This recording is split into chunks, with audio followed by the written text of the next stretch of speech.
नमस्कार भारत, मैं लखनी यदुवंशी आज फिर से योग गुरु आचार्य जे.एल. चैतन्य गुप्ता जी के साथ में।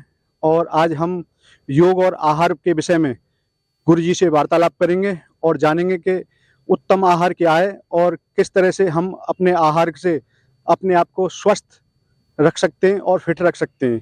तो दोस्तों, हम गुरु जी से बात करेंगे और उनसे ज्ञान प्राप्त करेंगे।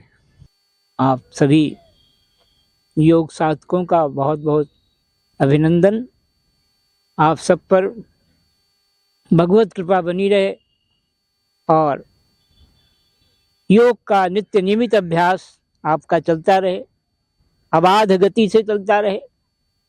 नियमितता योग की बहुत ही महत्वपूर्ण योग के लिए बात है कि नियमित होना, अनुशासित होना और समय पर अपने योग में लग जाना। एक तपस्वी की तरह, एक साधक की तरह, ये बहुत बड़ी साधना है। और इस साधना के पथ पर आप नित्य प्रति आगे बढ़ते रहें। नित्य प्रति आपके अभ्यास से आपकी ऊर्जा ऊर्ध्वगामी बने, आपकी और आप परम चरम जो हमारा योग का उद्देश्य है, जो इसका गंतव्य है, जो इसका डेस्टिनेशन है, उधर आप पहुंचे। ऐसा प्रयास होना चाहिए सभी साधकों का। आज की वार्ता में योग के साथ हमारे खान पान का, हमारे आहार का क्या महत्व है, इस पर एक संक्षिप्त प्रकाश डालने का प्रयत्न किया जाएगा, समझने का प्रयास करें। देखिए, योग जो है, कहते हैं आहार जो है, भोजन जो है, हम जो करते हैं और हमारी जो जीवन शैली है, ये योग के साथ बहुत ही इसका गहरा संबंध है। हमारी जीवन शैली कैसी हो, इस पर हमारी योग साधना की सफलता बहुत हद तक इस पर निर्भर करती है।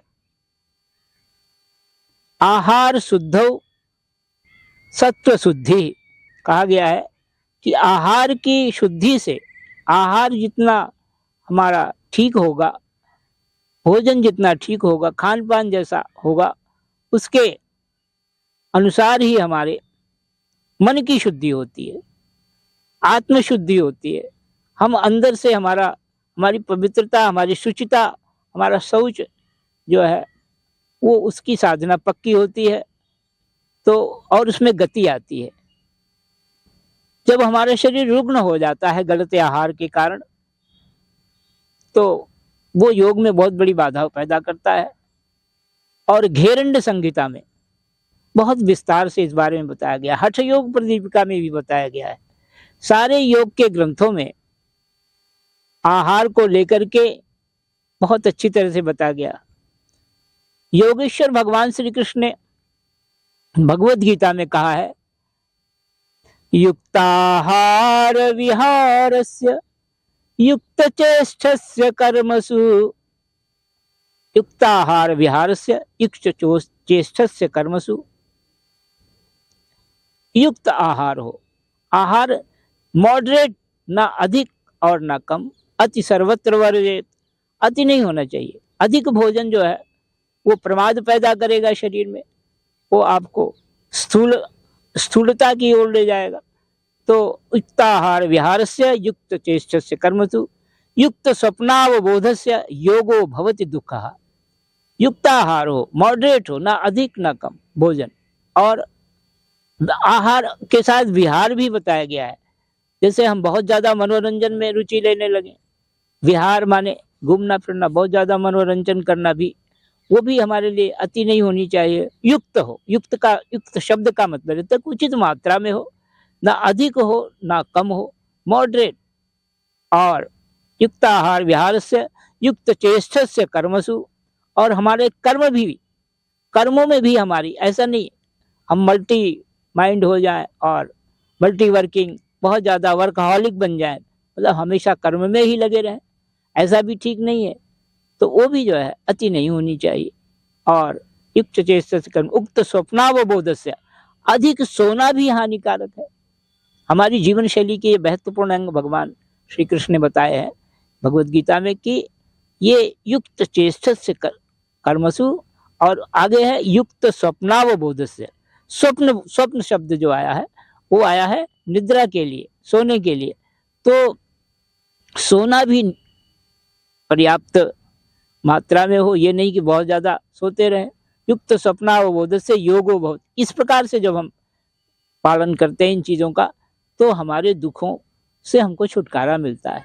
क्योंकि अंततः जो है अल्टीमेटली हमारा लक्ष्य जो है साधक का यही है कि दुख से उसकी निवृत्ति, आत्यंतिक निवृत्ति शब्द आया है, आत्यंतिक पूरी तरह से दुखों से निवृत्ति हो और उसको सुख की प्राप्ति हो।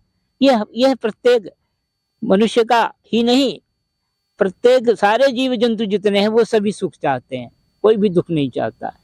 तो लेकिन सुख प्राप्त करना, सुख को समझना जानना, देखिए एक बात है, ये तो मनुष्य इस कार्य को ज्यादा अच्छी तरह कर सकता है। ऐसे तो आहार निद्रा भय मैथुनम च सामान्य में तत्वसुभिर नराणाम, आहार, सोना, खाना, भय, मैथुन, ये जो 4 काम हैं ये तो सभी पशु भी करते हैं, मनुष्य भी करते हैं। सभी को भोजन चाहिए, सभी को नींद चाहिए, सभी को नींद चाहिए। आहार निद्रा भय, डर, सभी डरते हैं।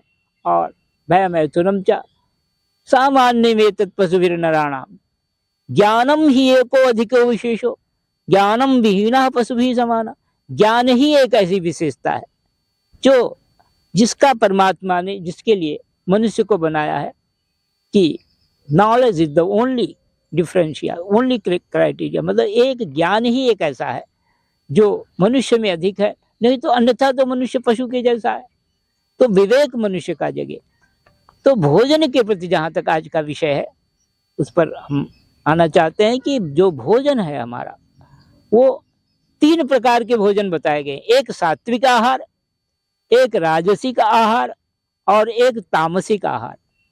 तामसिक आहार जो है, तामसिक आहार, तमोगुणी आहार, वो हमारे शरीर में आलस्य, प्रमाद पैदा करते हैं, हमारे शरीर को स्थूल बनाते हैं और वो हमारी साधना में बाधक है। तमोगुणी आहार जिसमें मांस आदि की है, मध्य मांस आदि की बात कही जाती है, तो तमोगुणी आहार नहीं होगा, वो हमारी साधना में बाधक है।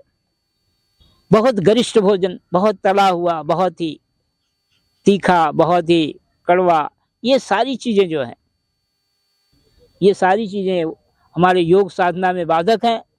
इनसे हमको बचना चाहिए। तमोगुणी आहार इनको कहा जाता है।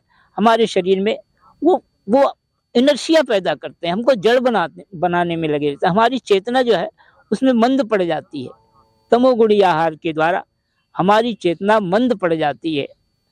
तो अपनी चेतना को हम आगे जगाते रहें, हमारी चेतना जागृत होती रहे, इवॉल्व करती रहे, विकसित होती रहे, वो हमारे लिए बहुत आवश्यक है।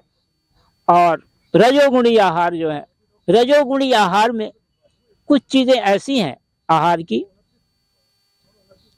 कि जो हमको हमें हमारे शरीर में उत्तेजना पैदा करती हैं, हमारे शरीर को उत्तेजित करती हैं और हमको अपनी साधना से दूर ले जाती हैं, योग से दूर ले जाती हैं।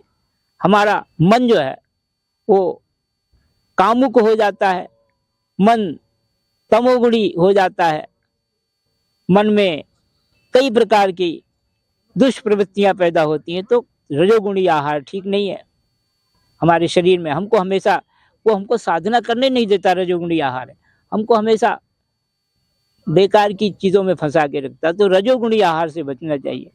और जो सबसे उत्तम आहार है वो है सत्वगुणी आहार, जो हमारे अंदर में पवित्रता पैदा लाए। उस आहार को हम ऐसे समझते हैं, उसको हम आहार क्या, हम प्रसाद के रूप में, जैसे भोजन जो है हमारे यहाँ जो व्यवस्था बताई गई है तो ये कहा गया है कि भोजन नहीं, भोजन ऐसा खाओ जो प्रसाद हो। भोजन साफ सफाई से बनेगा तो भगवान को अर्पित किया जाएगा, परमात्मा को भोग लगाया जाता है। ये हमारी व्यवस्था है और फिर हम प्रसाद के रूप में खाते हैं। तो प्रसाद जो होता है वो अमृत के जैसा होता है।